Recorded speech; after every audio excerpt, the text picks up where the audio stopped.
जाम की स्थिति 2014 के मुकाबले अब बहुत बेहतर हुई है।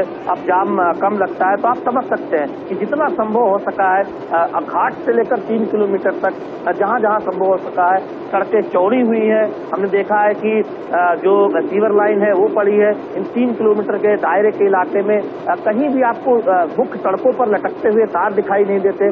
तो एक पुरातन शहर को उसकी विरासत को संजोते हुए किस तरह से आगे बढ़ा गया है, दुनिया के सामने काफी एक उदाहरण के तौर पर उभरा है बीते 10 वर्षों में। और वही बात जो बीजेपी कहती है कि आस्था को संजोते हुए हम आगे बढ़ रहे हैं, हम अपनी पहचान को मजबूत करते हुए आगे बढ़ रहे हैं। तो काशी का हर इलाका इस बात को गवाही दे रहा है, इस बात को प्रदर्शित कर रहा है। और आप तस्वीरों में एक तरह से काशी में हुए विकास की एक झलक भी देख रहे हैं। जिस मुख्य शहर के मुख्य सड़क से ये पूरा रोड शो में प्रधानमंत्री नरेंद्र मोदी आगे बढ़ रहे हैं, इसके दाहिने और बाएं तरफ की जो तस्वीरें हैं ये भी ये दिखाती है कि काशी कितनी बदली है बीते 10 वर्षों में। और निश्चित तौर पर उसमें कहीं किसी को कोई इनकार नहीं कर सकता।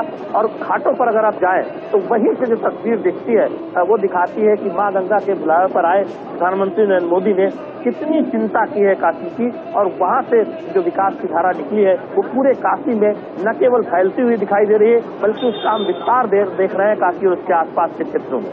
बिल्कुल। और इस बीच में हमारे सहयोगी वरिष्ठ सहयोगी लालचंद सिंह जी जुड़ गए हैं अशोक श्रीवास्तव जी की जगह। लालचंद जी, स्वागत है आपका स्टूडियो में। और निश्चित तौर से हम लोग लगातार रोड शो की बात कर रहे हैं, तस्वीरों को दिखा रहे हैं और इसका जिक्र भी लगातार आप देख रहे हैं। और ये विहंगम दृश्य बहुत कुछ बयां करते हैं। आपको लगता है कि ये तस्वीरें अपने आप में क्या कुछ कहती हैं, तब जबकि चुनाव के बीच में आज चौथा दौर दिखाई पड़ रहा है? लालचंद जी, धन्यवाद आरेंद्र। जब ये तस्वीरें मैं देख रहा हूं तो मुझे साल 2019 का जो अंतिम चरण का चुनाव था वो मुझे याद आ रहा है, क्योंकि प्रधानमंत्री ने वाराणसी में जाकर कैंप किया था